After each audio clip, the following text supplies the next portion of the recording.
All right, and we are live. Troy, Nice. welcome to my podcast, to my YouTube Thanks channel, for having me. whatever. I it's, it's, it's feel it's so a pleasure, I feel so man. famous. Thanks. Thanks. This is great. So, yes, you are the third person on my podcast, and it's of course centered around the themes of my book. And once every once in a while, there's my book, Work Like a Warrior, and every once in a while, I might actually take a look and see if there's something that comes at me from a conversation. But usually, I mean, what I do is I just try to explore some of the key themes. And Mhm. the themes I start with in the book, or the themes that I actually have, the main chapters in my book are groundedness, satisfaction, happiness, success, and role model. That's the last one. Mm, And mm, and the the point is not necessarily to have a sequence that always has to follow that way, but it kind of felt like to me it felt like some kind of a sequence in itself. But it doesn't mean that you can go back and forth, or that you have to spend the first whatever 5 years of your career just to work on groundedness, and then you can work on the other things. I don't think that works that way, but I kind of felt like I wanted to start with groundedness, because that's kind of like how we talk about ourselves, and develop disciplines and things where that make us grounded, of course. So, but before we go into it, I'd love mhm, for you to introduce yourself, tell mm, a little bit about your story and what you're mm. doing. I'm sure it's going to be fascinating for the viewers and the listeners. Yeah, yeah, yeah. Thanks for having me. I appreciate it. Um, right now I'm calling from Atlanta, Georgia, from my parents' home. I grew up in half in Philadelphia, half in Atlanta. And after that, I left for college, went to MIT for electrical engineering, then worked for the Obama campaign for a little bit in 2008. Very proud of what I did there.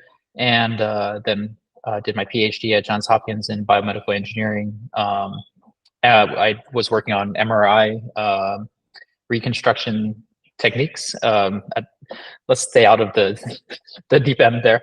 And then then I did a switch, which happy to talk about that more, to work at Tesla in battery systems. And then did another switch, ran for city council in Oakland, so I became a politician. And then did another switch where I now I'm the CEO of a democracy platform, I would say. There's different ways to describe it, but the essence of it is to Yeah. include more voices in group decision making, and it's called Votion. You can check it out, votionapp.com. If you're an organization committed to inclusive decision making, we would love to talk to you. So yeah, um, I Yes. left out. Yeah, I left out the one key piece of who I am, which is the beginning piece, which um, I actually was born in a refugee camp on the border of Thailand and Cambodia, and my family was there for 2 years before we came to Philadelphia. So I've been in the United States since I was 2 years old. But that's the essence of my life. Yeah, that's where I am.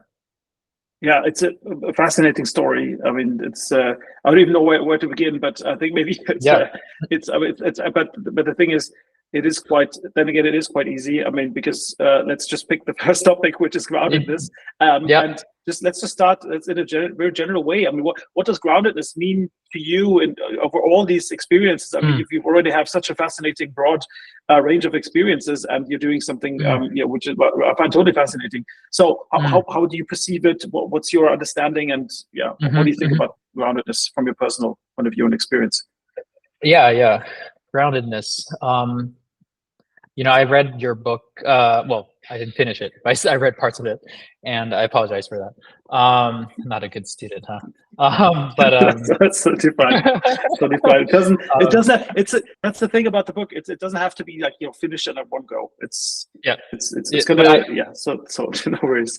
yeah, I like the topics. And let me know if there's some noise in the background. I think we're good. Um, Good. groundedness. You know, actually, I love this topic. There's been like a huge shift in my life in the past like 3 or 4 years around, I would say, spiritual matters or how you know guide your life. I think groundedness is to me like how do you evaluate like what you're doing, what your decisions, what you're about to do? How do you evaluate that in the face of like changing circumstances, right? And Right. and I've met some people where they actually tell me like, "Try, wow, I feel so grounded around you. You're such a grounded person." And I'm like, "Whoa, I wasn't going for that, but must be something." Um, Mhm. I think, you know, human beings, us, me, like my emotions are like the weather. You know, it's just like rainy today, sunny another day. You know, just it seems kind of like arbitrary sometimes. And what is it that is guiding my life? What am I creating? I think that's what that sense of ground. I think that's what maybe people mean when they're like, "Oh, I feel really grounded around you." It's Mhm. like, what is the What is the constant like theme here, right?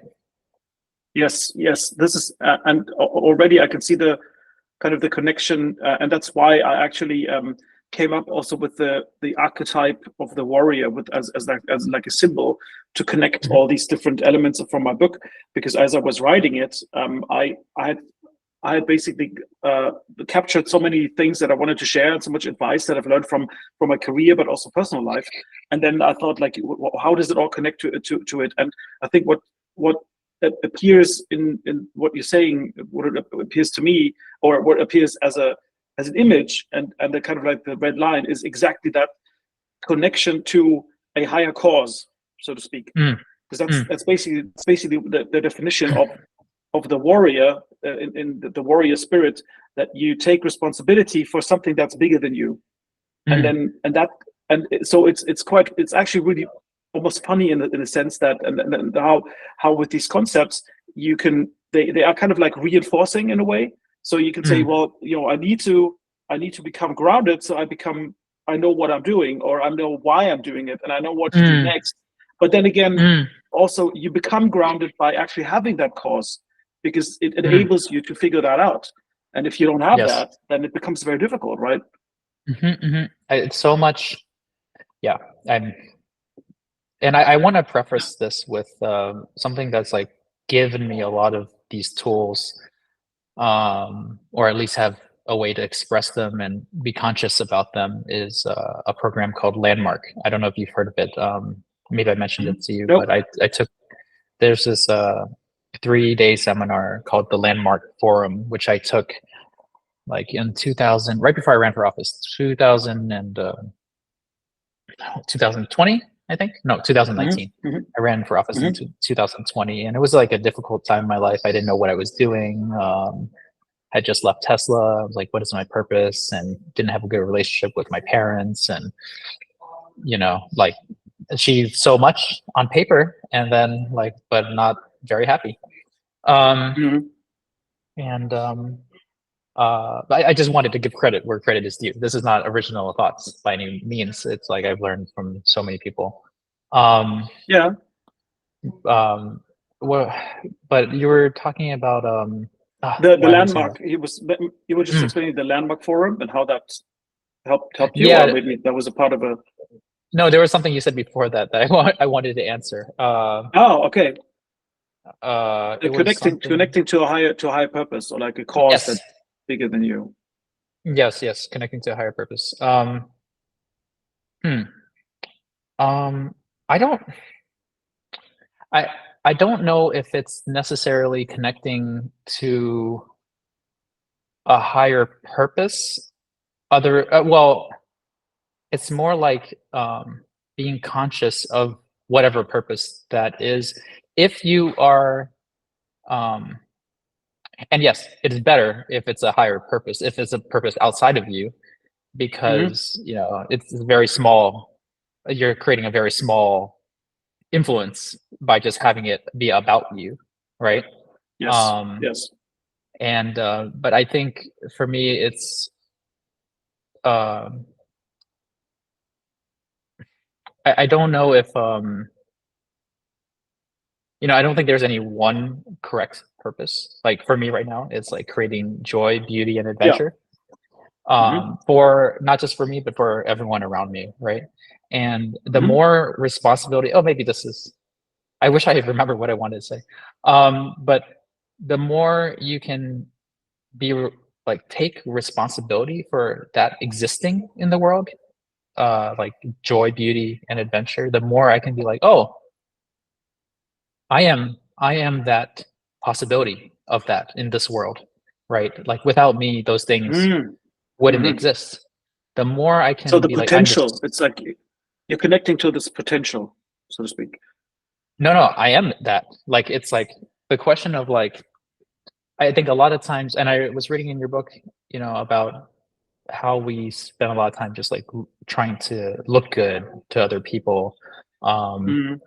And there is this like a The ego. default, the ego, Mm-hmm. exactly. There's a default like purpose, a default way of being in life where it's centered around survival, right? It's like Yes. why do you want to look good? Because I want to, so people like me, so then I don't get killed somehow, or why, Yeah. why do Yeah. I want to And be like it may sound yeah, strange, but I know exactly what you mean, because it's yeah, even when it's like nowadays not actually like actual death, but it's like a kind of like a social death. That's for a lot of yes, people. That's almost it's almost the same. Like no one yes, wants to be stigmatized or looked at and think that, oh, that person looks whatever dirty or right, something, or yeah. right. And I think what's funny is you learn this stuff like looking back. So it's like, you're like this program or this philosophy gave me the words to kind of like distinguish what I was doing. And even though like um I remember what I was going to say about groundedness. I agree with you that you don't need to become grounded and then do things. It's an illusion that you need to figure out what to do. Like you're like that you need to be ready, right? Like what you need to do is Yeah. just do it, right? So Yes.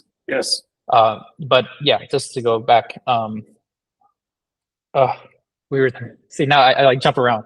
That's fine. We're That's fine. I can yeah, let me mhm, help you a little bit. So you yeah, mentioned, because I wanted to go to back to yeah, the landmark forum. There was something on mhm, your mind, so it's going to be interesting. And I definitely want yeah, to. I have some yeah, questions around the 2008 Obama campaign as well. That yeah, yeah, would be fascinating. But let's maybe go back to the landmark forum and what that yeah, yeah, yeah, did yeah, to you. yeah, yeah. What it gave me was the realization of like all meaning is it's created. It's like human beings create meaning.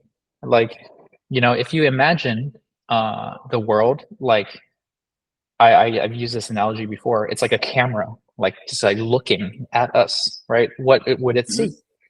All it sees is that I'm sitting here, there's a computer, there's a screen, I'm Yeah. there are like these objects around me, but everything, even like the words we use, computer, nature doesn't even know what that is. Yeah. um, Yeah. the camera doesn't have any interpretation of what that is. It just sees what is happening. If you're next to someone, all it sees is you're next to someone. It doesn't see like, oh, True. this is a relationship, right? um, so every interpretation is something that is like given by human beings, and that all of the like default interpretations that come from like what you're saying, the ego, right? It's like, oh, hmm, is that person, do I like that person? Are they right? Are they wrong? Am I right? Am I wrong? Do I look good? Do I look bad? um Hmm. Hmm. what are they up to? Like, do I get what I want? Like all of those kind of like questions that it's like an automatic meaning. It's like a default meaning that's applied, and it all comes from a survival context. um and Yeah, the yeah, funny absolutely. I agree. Absolutely. yeah Yes. That's yeah. Sorry. Go ahead. but the funny thing about it is there's nothing to survive. We're gonna die. you know like it's like a joke. It's like it's like the biggest joke ever. Like you're spending all your time trying to survive. Good luck with that, you know. And it's like, okay, so you work hard your whole life and then you die. Yeah. That's what actually occurred to me just some time ago. That I don't know where this thought kind of came from, but when people talk like, okay, what's the meaning of life? It's, you know, what I found the answer, and it's so simple. It's almost silly, but I would say that the purpose, the meaning of life, human life, is life itself, because there is a distinct difference between humans, in terms of our consciousness and intelligence, from all the other species that we know. Doesn't mean that we're better or worse, than other ones, but we're certainly different, and we're certainly more advanced and more capable to do things. So this is, I don't know when I realized this, sometime last year I think it was, and what that means is when you try to figure out what you are doing and what your purpose is, and I totally agree, there can be more than one. We are not these unidimensional beings who just have to have this one thing, and there's definitely there's several ones, and we can pick different ones over our lifetimes as well. But I think what connects us to this feeling of having reached a level where we can be actually satisfied with what we're doing, and maybe also look back at some point before we die, and maybe, well, I mean, of course, before we die, and look back and think like, actually, yeah, I think I'm pretty happy with how I spent my time, and and I think that kind of relates it to what you were saying just now. These questions, but relating it to the bigger cause, which is actually humanity's survival. It's kind of like, I mean, you worked for Tesla, so you're connected with Elon Musk and his idea of saying, well, we have to become a multi-planetary species because it's worth preserving this species and this consciousness, because it's the only one that we know. And yes, of course, we have maybe dolphins who are very intelligent, and we have dogs maybe, but monkeys or our closest relatives also. So, but this is how I connect to this inner feeling and about this survival, but at the same time also finding the purpose, which kind of instinctively, I guess, connects to our own self-preservation, or enables us to create something better for others as well. Yes. And even though it's kind of like indirectly connected to the survival, it's still connected, I think, because because the social sphere and the culture and the economy, that all contributes to humans surviving. Yes. So I'm not okay. I just want to be clear that I said that whole thing. That was a lot. Sorry. But yeah, no. I get what you're saying. Like this, all of this is contributing to like survival for the human race. Yeah, I get that. And I'm not saying that when I meant what about meaning, that life, it doesn't have any one specific meaning, like the camera doesn't create any meaning. That's what we give it. I'm not saying that life is meaningless. I'm not saying that. Yeah. It actually is. It's not any one meaning. And so, anytime, and it's helpful because anytime you feel like you're so right about something, like you feel like, oh man, that person really sucks. Like is that a meaning? Yes. It's like, oh, could it be possible that there's another one? Yes, always. And so it reminds me a little bit about like in math, when you have an underdetermined linear system, there's no solution, because there's infinite solutions. There's no one solution, so there's infinite, and so it feels like that's the feeling I get when I think about. What kind of explain that? Maybe explain a little bit more detail. What kind of mathematical problem is that? Or like so for instance, let's just say you have like 3 data points, right? And you need to draw like a line that connects 3 data points. There's an infinite number of lines that will pass through 3 data points. Okay. Yeah. Okay. That makes sense. Yeah. Yeah. There's infinite number. So, and that's what's called a underdetermined system. Mhm.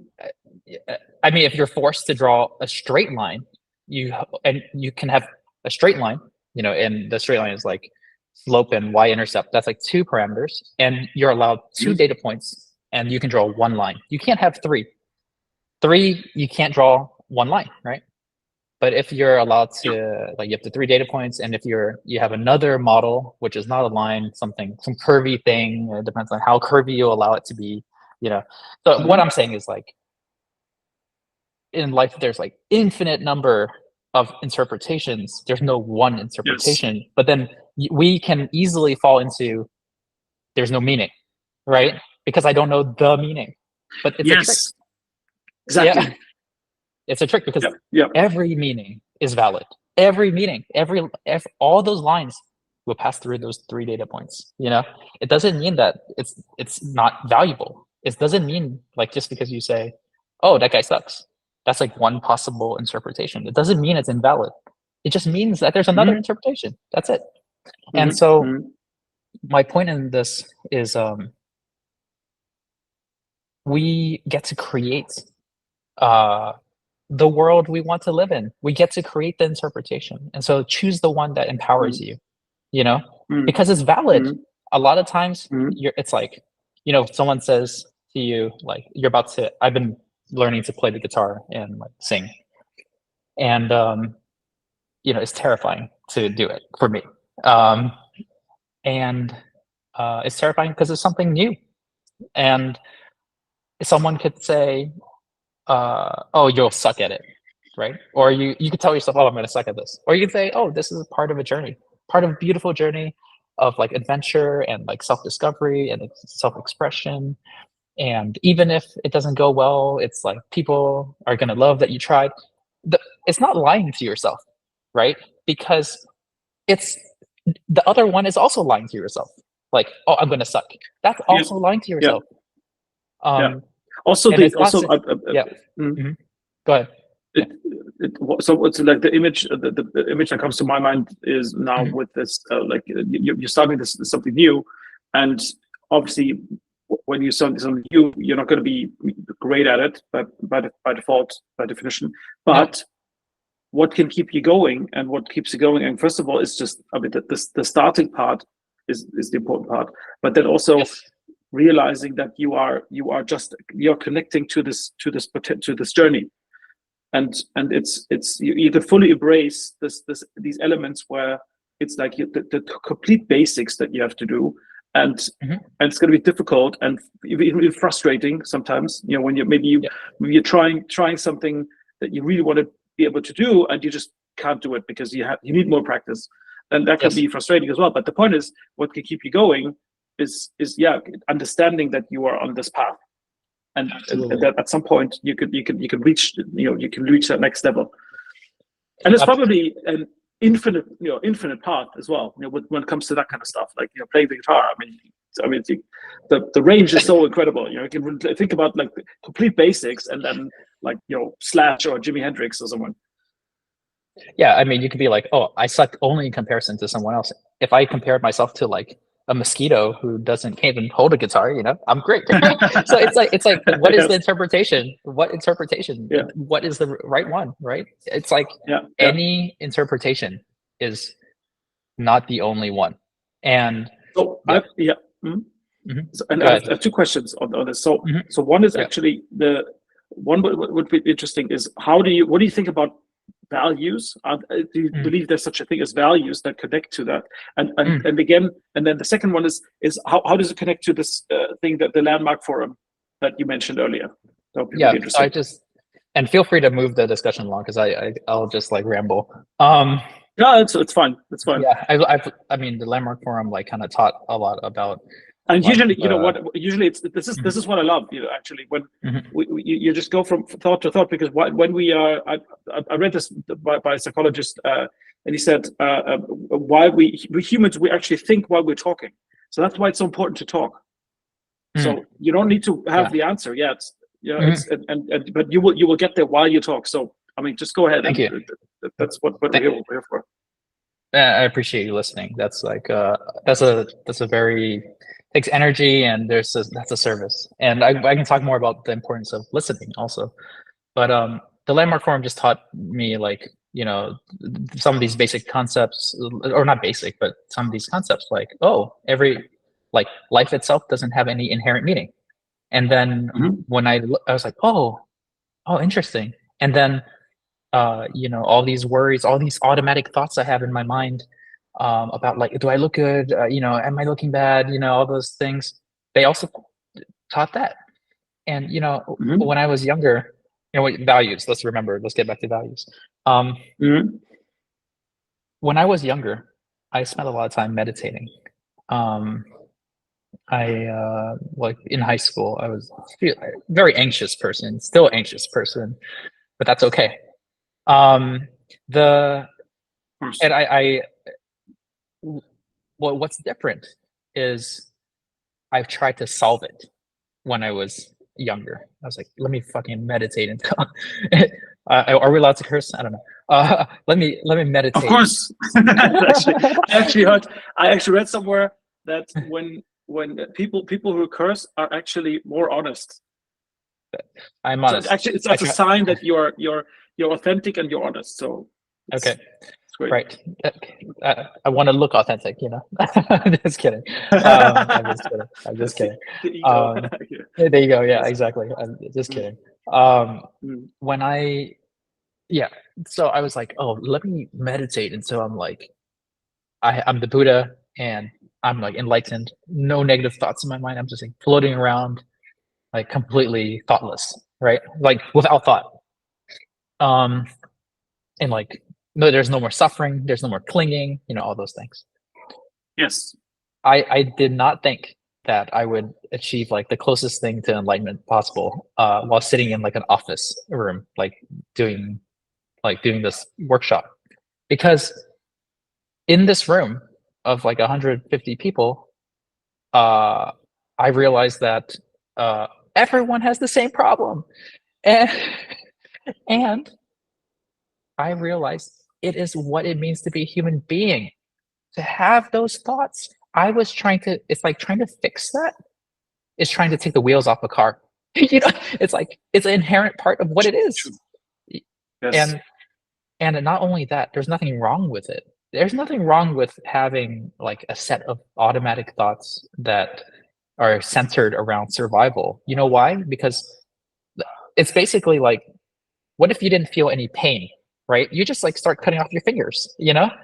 Pain, like those like self-preservation like thoughts and you know, physical reactions, they keep you alive. They let you have this adventure. They keep you alive. The only problem is, you know, when you touch something hot, you're like, oh fuck, it's super hot. But if you never start a fire or never cook something because of the fear that it will be hot, you're screwed, right? So absolutely, there is a point where one has to be like, there's nothing to survive. You know, it's nice I have these thoughts of looking good and all, you know, making sure I look good, making sure like I'm liked, whatever. It's good to have.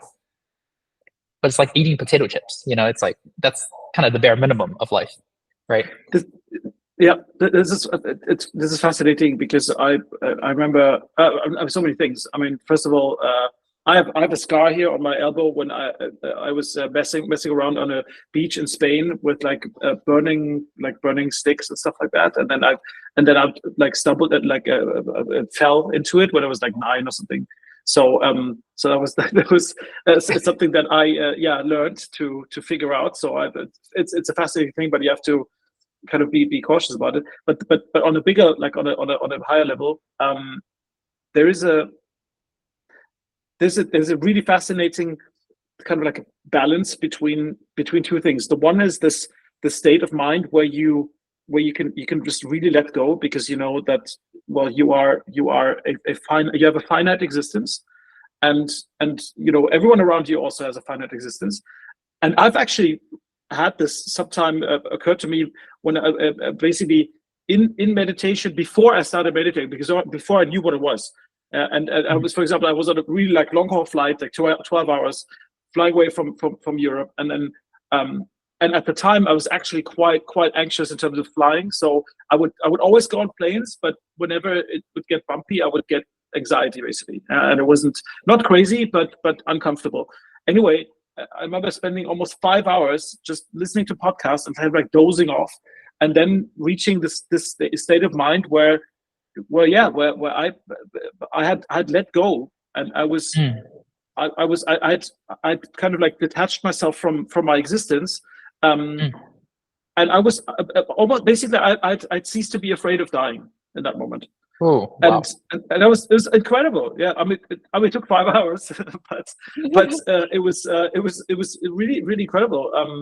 And then the rest of the flight was just wonderful, and none of the turbulence later was, it didn't matter anymore. I didn't feel anything anymore. I was fine with it. So, but the funny thing is that's not the only thing I want to say is that that's the one way to reach that state of mind. And then the other one is that you can say, well, I mean, why are you afraid of death in the first place, right? Because that's all it is. You're anxious on a plane, it starts getting bumpy, and you're scared. Well, what are you scared of? Well, because you're scared of dying, because you're thinking you're going to die. You're picturing the plane breaking apart or something happening or whatever. So but what the connection is, I think, is these thoughts, kind of like what you're saying in terms of trying to figure out this anxiety or this survival instinct, that it's the price of consciousness. Because if we were animals, we wouldn't have any fear of death. Animals have like a reflex that keeps them alive, but they don't know that they're going to die at some point because they're not conscious. Yeah. But we are conscious, so we know once we're old enough, we know we're going to die at some point. So that contributes to that fear of death. But the point is how to deal with it. And I think that raises always the question, well, what do I do with this time that I've been given? And how do I maximize the utility, so to speak, of that time? And that brings us back to the question of purpose. Yeah. So back to values and purpose. This is great. So I think there needs to be need to distinguish between automatic thoughts and conscious thoughts, which is and by the way, meditation is great because it helps you be aware of like your thoughts, but it's like conscious breathing and automatic breathing. Not all thinking is the same. There is automatic thinking, and then there's this, like, you think consciously, right? You like, I will put this thought here, right? You understand what I'm saying. Values and purpose. There's a awesome Dolly Parton is like a famous like country singer in the US. She also is like well known for being like a really nice person who lives by values, and she has this cool quote: "Figure out who you are and do it on purpose." I like that. So yeah, I would change it by just choose who you are and do it on purpose. You don't need to figure it out, really. And you can change it. But the point is the purpose. Do it on purpose. Not do it when you feel like it. Do it on purpose. And integrity is so important. Integrity, and I have a specific So you think we can choose who we are? You don't think it's like we have to figure out how we are? It's fine. I'm just asking to explore that. Yeah, I think we can choose who we are. We can choose, like I said, my purpose right now, creating joy, beauty, and adventure. Is that something I figure out? No, that's just something I want.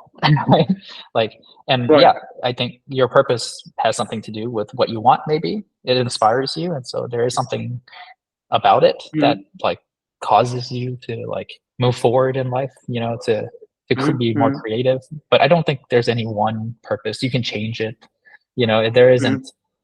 But the thing is, when you choose a value or a purpose and you are in integrity with it, meaning you take actions that are aligned with it, then the world will move in that direction. That's just how it is. Like if I go, hey, Vincent, you want to build a table tomorrow? You want to build a table? It's like saying, hey, you want to create joy tomorrow?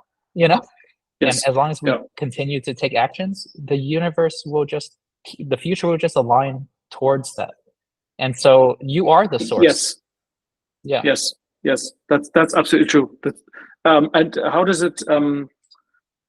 I wanted to ask when you what you said before that.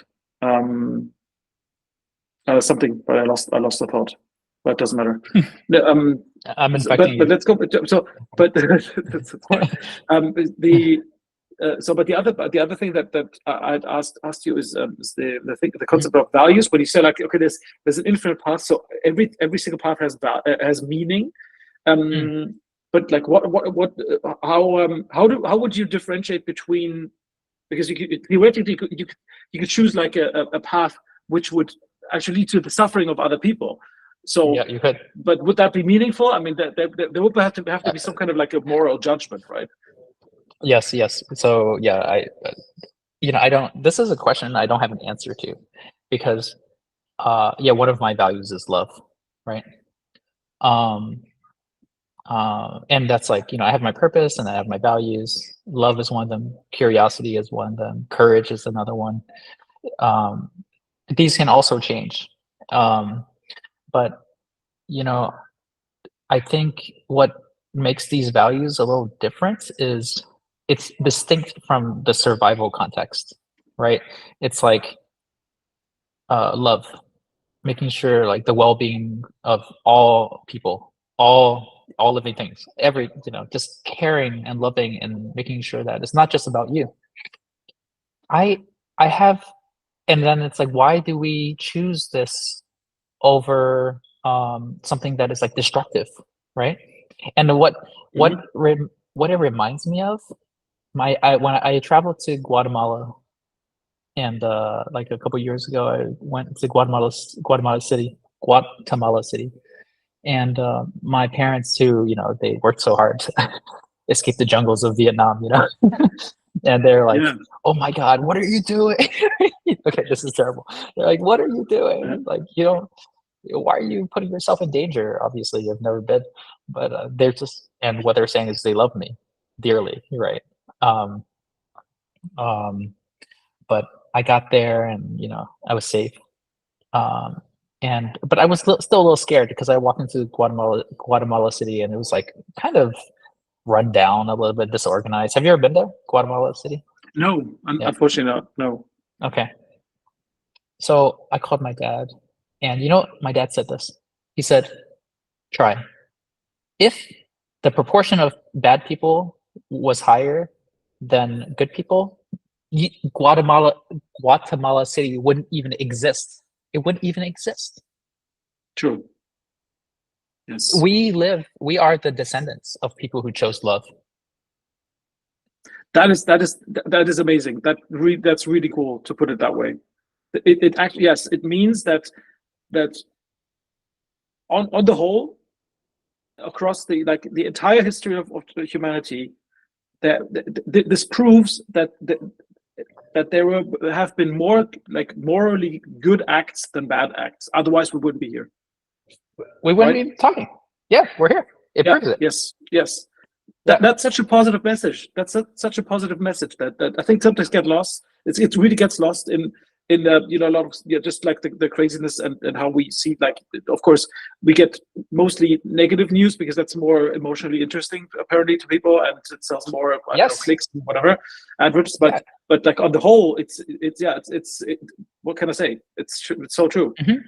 Yeah, and yes, those the negative news, because it appeals to what is in common to all of us, which is you say it's the ego, but I call it like the survival context, right? We all have that. It's our shared humanity is the fear of dying, right? But there's nothing wrong with that. It keeps us alive. But I feel, and I don't have a way to prove this, but my sense is that if you act out of that survival context, it doesn't create anything. It is like in the Newton's law of motion. What stays in motion will stay in motion. What is at rest will stay at rest. Acting from a survival context will just keep everything the same. And I know it doesn't. I don't have anything to prove it, but it's like But the more. but there's Yeah. Mm. Oh, go ahead. There's examples. Yeah, there's examples of this which are just the best. When there's sometimes like of course potentially you can look at like human suffering and tragedy and like I would say like evil acts like all day long. That's out of question. But there's what is so powerful. Sometimes there's these other types of videos where it just says like faith in humanity restored, and then you see something like someone being like stuck under a bus or something, and they are, of course, I mean they're hurt, but they're not dead or anything. And then all of a sudden you have like all these random people, all these strangers, just running there and just lifting up the whole thing to save this one human being. And no one would is like forced to do it. They just do it voluntarily because that's the moral thing to do. And that's what I guess that's what it's like, sort of shows the spirit in humanity that when push comes to shove, we look out for each other, and we understand, and we see ourselves in this other person, and basically assume that we do this act and hope that if we were in that situation, you would also get help. And there's a very strong likelihood that would happen, actually. And there was actually I just remembered this quote that I found the other day, which, because he just said like, I don't have an answer to this, and it was such a cool quote from the scientist. Let me look it up here. I saved it here the other day. I think it was Richard Feynman. And he says, "I'd rather have questions that can't be answered than answers that can't be questioned."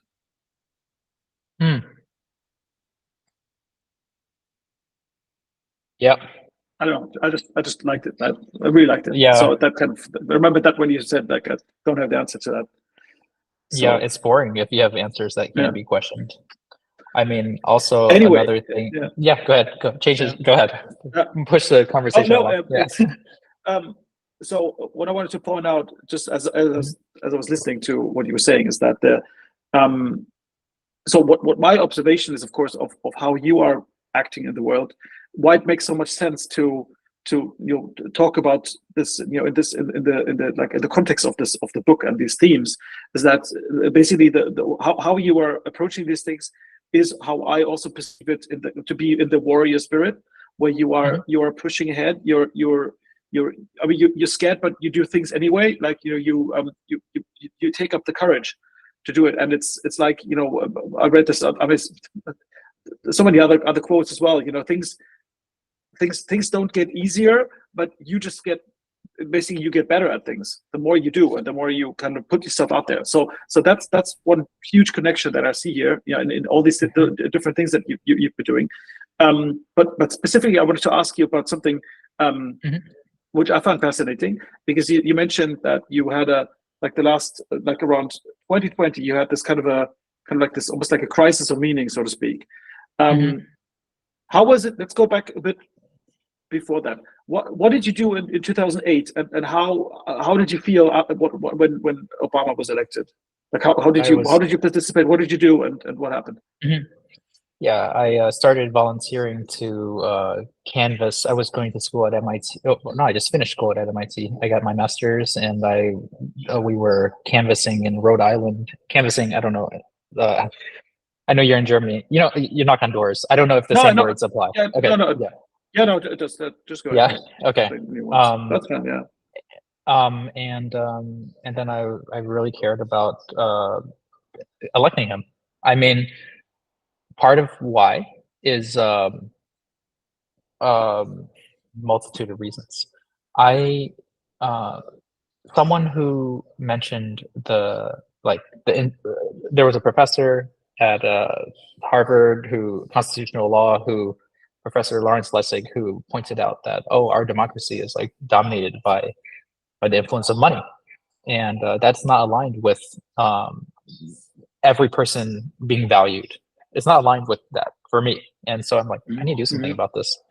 And also, as an engineer, I'm like, how do I fix this? Right? It's like engineering brain, and at the same, also obviously, I'm inspired by like having a non-white man being president of the most powerful country in the world. Like fuck yeah, I want that. I want us to prove that we all are valued, and this would be a great like manifestation of that for me. So we got him elected. Great. Didn't solve all of our racial problems, which I didn't expect it to. But yeah, I was a field organizer. It's a long process, but yeah. Yes.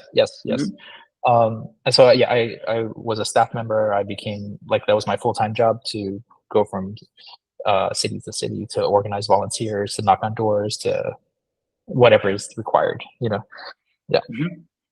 So yeah, that's what I did.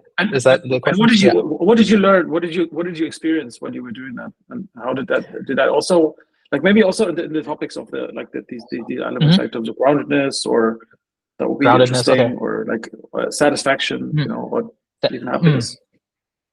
It was one of the most challenging things I had ever done at that age. I wanted to be a leader, but didn't know how.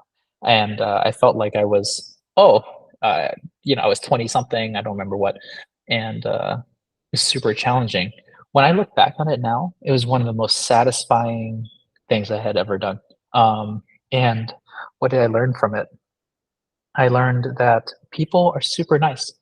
I stayed at like the homes of volunteers, just like couch surfing, basically from city to city. We felt like we were part of like some underground movement, to like this guy, and learning about the history of people in West Virginia and the injustices there. And just, it was so fulfilling. Yeah, I can tell you tons of stories about it, but the takeaway of it is,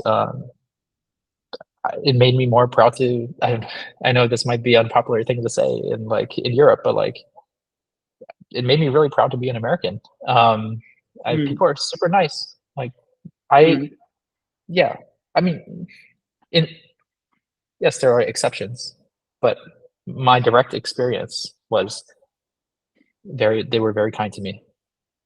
Yeah. I think this is first of all, this is your truth. So this is, first of all, that's great. And I've been reflecting about this a lot as well. But and there's a lot of, in Germany you can, and probably in other countries as well, and even in the US as well. There's obviously people who take maybe like a more cynical view, towards America, or maybe not. But I mean, they do the same for other countries as well. But I think with it maybe goes back to these other like higher meanings. There's this. I think what's still at the core and will always be at the core of the United States is this idea that you can have a democracy which works. And I think it's kind of like with other concepts that we humans have developed, like marriage or some other things, where there's this ideal that we picture, and we all know that we're never going to reach that ideal, but it gives us guidance towards something. So it makes it easier for us to figure out how to act properly, so that we can get maybe a little bit closer to that ideal, even though we might never reach it. But it serves an incredibly important purpose.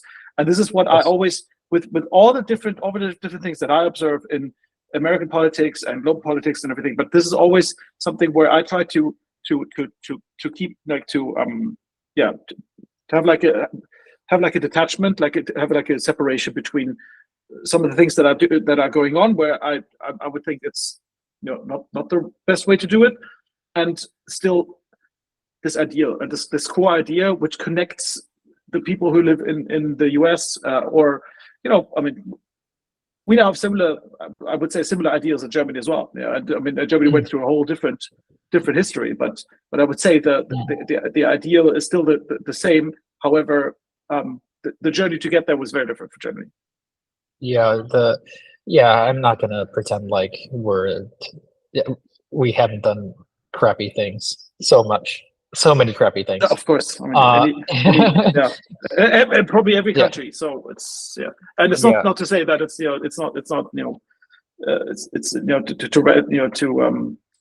make it more relative, but I think that's clear to everyone. So And yeah, I I think would that's a say, key, that's a cool thing to Mhm. be conscious of that, and it's still, you know, not to dwell on the past too much, Mm. and then, you know, move Mm. forward towards that ideal, or Mm. if that ideal Mm. of the path to the ideal is being you know, under threat, to actually do something, which is something that, I mean, that's basically what you did.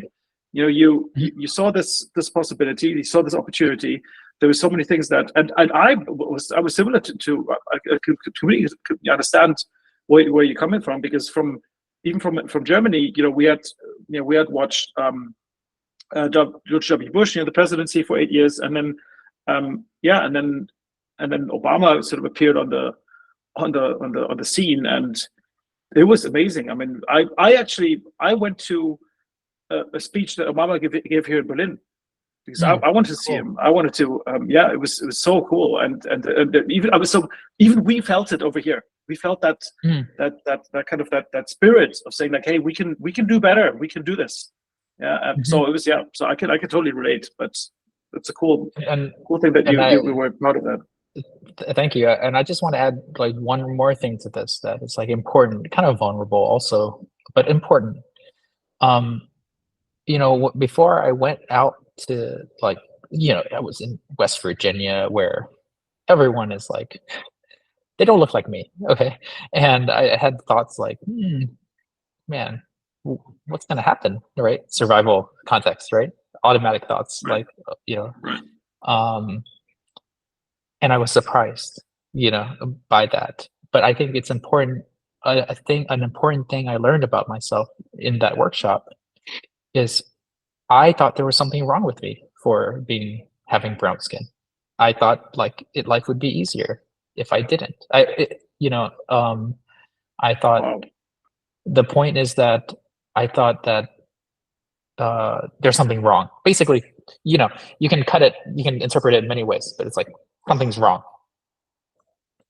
And I saw that for myself. I was like, oh, fuck, I'm choosing this meaning, you know, that there's something wrong. And the consequence of that is I never felt like I belonged.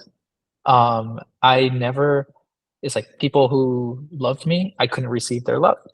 Um, uh, Either like, what's wrong with them that they're spending time with me, uh, or they only like me for they want something out of it, right? The survival context, Yeah. right? But then Yes. when I Yes. saw for myself and I was authentic about this like thing I was hiding, that hey, I'm not choosing my skin color. There's a part of me that thinks it would be better if I mean, didn't have brown skin, you know? But then when I saw it and I was like, wait a second, let me choose this. Let me choose my skin. You know, let me choose what cannot be changed, right? Let me choose this. Like, see it like this is a great thing. When I was like able to like choose it, not just choose it like a acceptance, like ugh, but like choose it like this is great, you know? Then all of a sudden I was like, oh my God, my friends are choosing me the same way. You know, people who spend time with me are choosing me in that way. And then it's just like infinite love basically at that point, right? And That's I very was, cool. That's very good. Yeah. So go on. yeah, no, that's it. That's it. And I think Yeah. the campaign was a kind of, you know, I was trying to fix something. Like there was something about I couldn't receive the love that was that's present. Like instead I was like, oh, you know, people are racist, blah blah blah. And it's like it starts with you. You know, I'm not saying that racism doesn't exist, but one needs to be conscious of like the meanings that you're choosing for yourself. You know, and I for would other actually people. assume that yeah, I would actually assume that there's it's to some extent probably every single person has these thoughts as well. Absolutely. Maybe more so, maybe less so, but I certainly did as well for a long time, and I went through a different journey that led me to a better sense of that as well. And I was so, for example, I was as a child, I was overweight. Not terribly, but enough that it would make me feel quite self-conscious, and that carried, and this kind of this feeling of yeah, that carried on, yeah, way into my 20s and 30s, maybe even. And I still think about it sometimes. You have to think, oh, I don't want to, I'm like very conscious about how I do exercise, and how what I eat and stuff like that. Yeah, I really don't want to become fat or whatever. But the interesting thing was that I had the experience I had that kind of changed this instinct, or this kind of like underlying feeling, was when I went to Burning Man the first time. And I was sitting around maybe on day 2 or 3, and I had I mean, no one can prepare themselves for what it's like to be there. And I was sitting there and thinking, like in this just daytime space, we have a little fireplace and some couches and stuff like that. I was just sitting there, just observing, and then kind of thinking, so what is going on here? Why is everybody hugging each other all the time? And then the next thought was, and why are they hugging me? It's almost like, what have I done to deserve it? But in this kind of community where people can just act that way, because it's a different kind of like a different, I wouldn't say reality, but it's definitely like, it's like people self-select, so to speak, to go there. And it's according to values, and there's also these principles. And this is something where which is just incredible. You can just give that acceptance and that love to anyone that you cross paths with, and people are really, people do that the other way around as well. So and that was a major and it's almost insane to think that I had to travel 10,000 kilometers into a desert to experience that, and to be more conscious about it, because before that I had I had friends, I was married, it's nothing that where you would think, why would you be so surprised about it? So, and I still have not also no answer on why what happens, and why do we carry this in us, but I think it seems to me that we have to become kind of conscious about it, and then learn to let go of that. And I think that makes us, I mean, that's really, when we come back to the topics here, that really enables us to be both more grounded, but also to be happier, and to be more sort of like have more of this contentment in our lives, where we stop worrying about these things so much, and then we can be so much more authentic and I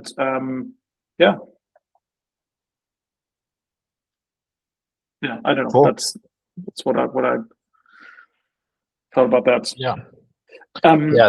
So maybe to also change the pace a little bit, or to talk about something else. Sure. So because I'm curious, how does at the moment now with what you do right now with Votion app, how does that connect to either like the sense of purpose, or satisfaction, happiness, or maybe something else? So maybe go into that, because I'd really like to understand.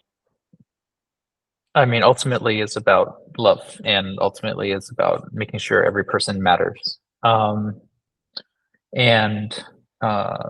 feel like I'm this dude who came from a refugee camp. How many people are in refugee camps right now that don't have a chance to express who they are in the world completely? So I'm grateful for this opportunity. So it's part of that purpose, and it's taking responsibility for creating that type of world. And so I take actions that are consistent with that. Part of that is I ran for office to create a government in Oakland that included all people. That was an action I took that was consistent with that. Yeah, I also thought it would be a really fun adventure, and I was curious about what goes on in these like places of power, and yes, one thing I want to talk about doing things like that is a friend of mine called me up and she asked me, Tri, when is it that it's too scary to do something? That's not the only thing that stops you being too scared. That's not the only thing. There's a lot of things that stop you. I almost didn't run for office because the first thought in my mind was, am I doing this just for power? I actually had that thought. And I was like, Oh wow. and if I followed that thought and I was like, oh, you know what? I don't want to look like I only want power. You know what would happen? Nothing. You do nothing. And so this is back to what I was talking about. If you spend your time just following like these automatic thoughts instead of like purpose, which is like, oh, I want to create like a government that represents all people. If you spend your time even like, that sounds like a very innocent thought, right? If I follow that thought, nothing happens. I don't run for office. We don't have a democracy that represents all people. It's, and I'm not saying I'm the only one that is doing it. I'm not saying that I have to be the one to do it. But the point is, but someone has to do it. Somebody has to do it. Yeah, holding the possibility for it, right?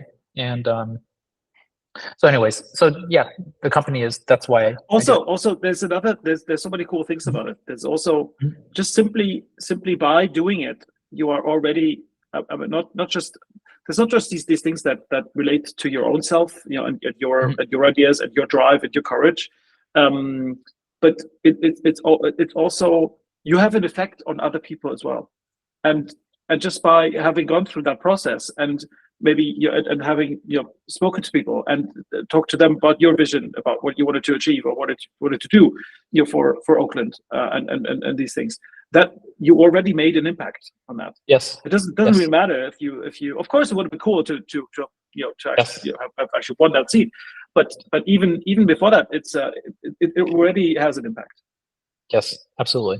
It already has an impact. Sharing and inspiring. And maybe this people. Is something. Yeah, maybe this is something also that's an encouragement to everybody out there when they're trying things. Just the act of trying already has an effect on other things and on the thing that you want to achieve as well. And this is back to like something bigger than yourself. You actually have more power when you see yourself as something that like encapsulates everybody, right? Like what you just said, we're all interconnected. That is the truth. And if someone is doing something to you, or like for instance, you can easily say, man, we don't have a democracy that works. That sucks. Okay, well, that's great. Now that's like, you complain about it, nothing changes. You can be like, we don't have a democracy that works. I own that now. What can I do about it? Right? Yes. And so it's the same, like, oh, this person, they don't feel inspired by, they don't feel inspired to engage. They don't think they have the power to do so. What can I do about it? Like, just constantly being the source of it. Like, you're just the source of it. And so, but so that's what you're saying. And exactly. And now specifically with the Votion app, explain to the listeners what can you do with the Votion app, and how have you put it into practice? Right. Because it really relates to that topic, of course. Right. Yeah. So with Votion, we make it easy for large groups to come to actionable decisions quickly. And what you can do is it makes it it's hard to get input from everyone in a group on decisions, although decisions are being made all the time that impact everyone in the group. So we want to make it easy for you to contribute to the decision. We want the entire group to be aware that decisions are being made. And so it's an online platform, and so you can, instead of coming to a physical location to make these decisions, you can do it asynchronously on your phone. And we're working with organizations right now to help them make better decisions. And as we onboard organizations, we're building out a network on the Votion platform, because decision making requires a network of people. And ultimately, the idea is we build political support from the bottom up by facilitating large-scale decision making at all levels. Yeah, and maybe give us an example of like what one of the positions or ideas that have been I mean, it must have been. It's probably lots of them, but just to give it like a specific example, so we can picture like For how, sure, how for sure. like an application of maybe in a political party or in an organization. It doesn't matter, Right. but it would be great. Right. So we've recently been working with like a new third party in, well, they're not official yet. They're trying to become a new third party in California, and the members they are asking questions about gun control and border control and how we do our taxes in California, various things that the leadership of the party didn't even imagine to ask. And then the same members, not the same, but like in the same group, other members in the group are proposing solutions to those questions. How do we do gun control? How do we do these things? And so when people are more willing to engage when they feel like it's not just a survey. It's like immediately they can see their voices being heard by somebody in the group, right? And and then we see discussions that center around proposals to regulate guns or proposals to regulate the border, very contentious issues. And we actually have data because there's a vote. And so you can see the vote and you can see the deadline and you can see the vote changing. You can see the proportion of members that have voted on this. So you get a sense of like, oh, what is the consensus here? How large is this consensus? And something interesting about these very contentious issues, it's like 50-50. It's just, there's a reason why we haven't come to conclusions on these contentious issues. There isn't a clear solution that wins. And so that's different than the narrative being created by the media, which is just like, Democrat, Republican, kind of like doesn't go anywhere, right? There is like serious problems. Like we don't have an answer to this question, and that's why maybe it doesn't go anywhere. Yeah.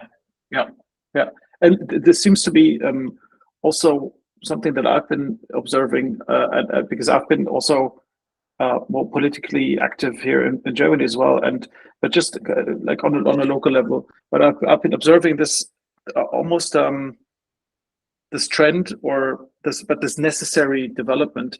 It seems to me, especially, and maybe I'm not sure what it's been like in the US, but especially Germany. I think we're just exiting an era.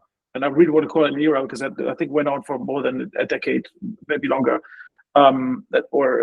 where the big themes or the major policies were kind of decided by the political elites. That's what it seemed to be, and less by the actual like grassroots, even the members of these parties.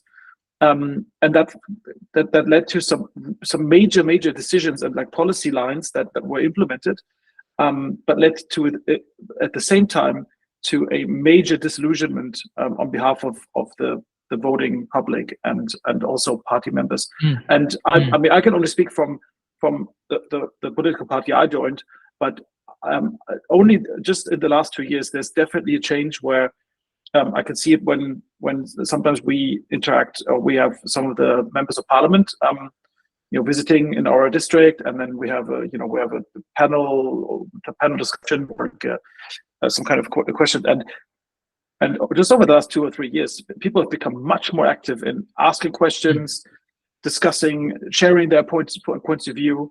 And I think before that, I don't know what's maybe it's a special situation here in Europe because it's kind of like a reality check after 30 years of almost like luxurious conditions, and now there's the war in Ukraine now, and a new sensation, and so many other things, that so many ripple effects, on all levels. Maybe it's kind of like a reality check where where you actually need more. You need this kind of like this participation as well by people, because you cannot just govern the country in a democracy just top down. You need to. It's way too complex. So you need to have this kind of delegated authority as well on not just on like local policies, but also you need to figure out, I think, what kind of solutions or what kind of political lines can you formulate would be formulated by the voting public or by the people themselves, that you can then actually put into like a coherent policy on a national level, and not the other way around. Because when you have that, people will be much happier with actually going down that path, rather than having this the feeling like there's this elite having made all the decisions already, and then coming into power, and then just trying to push these decisions through with people on the local or actually on the level where you have to implement the decisions, saying actually it's not practicable, this doesn't work, or it's not really thought through.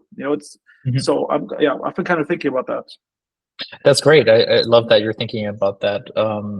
And I love this discussion because it's, I get to see how democracy works in a different country, and like what are, there's something we can learn from comparing and contrasting these things. And it reminds me a lot of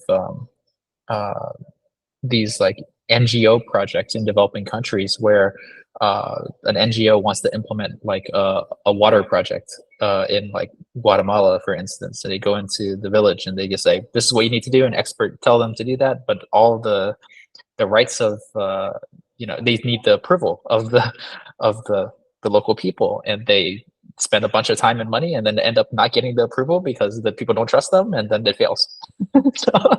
so right.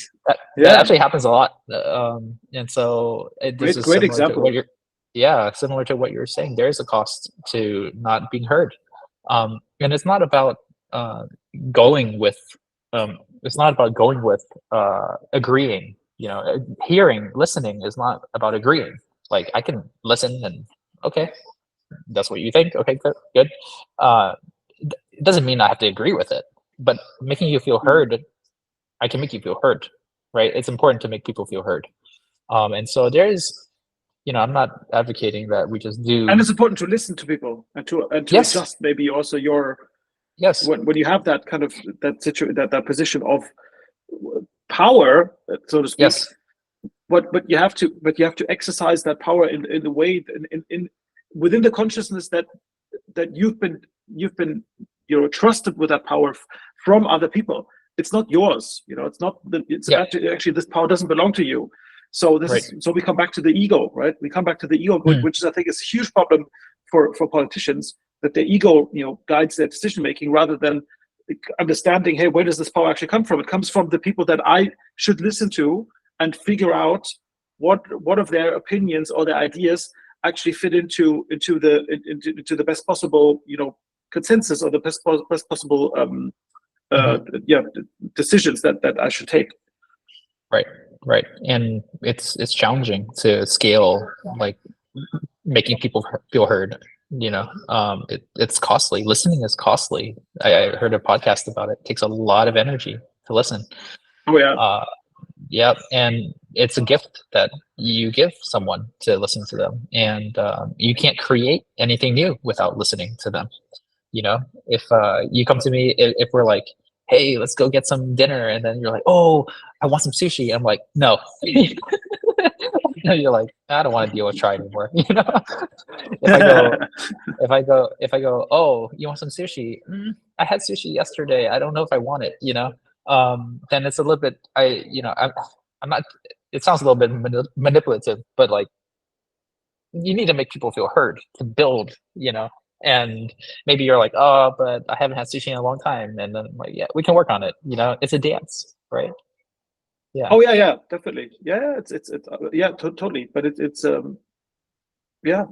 that's a good picture. Like, it's a dance. It's a way to or a game, where you're playing a game where you have certain rules, but you're not trying to win or lose. It's more like it's a game where you try to figure out how to have a result where both people kind of like win the most that you could actually, or maximize the returns of the game, but like together, and not for each individual person. Absolutely. And it's important here to understand why we are even having dinner in the first place, right? Because this is the point where you have to do with purpose. So we're doing it for friendship. We're not doing it to like, I have to get what I want, Yes. You just shoot yourself in the foot if you just follow your ego at that point. When you set out initially to create friendship, you're like, just why are you doing this, right? That's a great point. That's a great point. Exactly. There's a more spiritual meaning behind having dinner together rather than just the food. It's so much more. Yeah. And I think people can forget about that when they become selfish, and they think, no, but we have to have pizza. I don't want anything else. I cannot tolerate anything else. Yeah. But it's easy. I mean, yeah. Go ahead. Yeah. So we're getting close to like 10 p.m. here in Germany, so I can feel like my energy level dropping. But so I think we should probably start to wrap it up. But I just wanted to say again. So this has been fascinating. So thanks for all the stuff that you shared here and your thoughts. It's really, really cool. So I'm gonna point out again. So it's the website called Votion app. And I mean, we're going to put all the other stuff like in the description. I'll put some stuff, some links in there. But I can, hey man, thanks for also like it was cool that we met each other here in Berlin, and then said, hey, I'm starting this. I have this book, and hey, you're most welcome to be on this podcast and share this. And thanks for reaching out and putting it in the calendar. That was great. I already because that's sometimes also for me, it's like how I had a long day as well. I was in a different city. I was in Leipzig, and then went back by train, and then I thought, oh wow, I still have this thing in the evening. But then I thought about it. I thought, no, actually, this is going to be really cool. I didn't. And it's exactly how it turned out. So I'm really happy about us having done this, and and let's keep this going, and let's talk, and we'll talk again. So. Yeah, that sounds great. Thank you. Anything else you want to share with anyone? No, I would say keep open the space for unexpected things in life, and there is always something that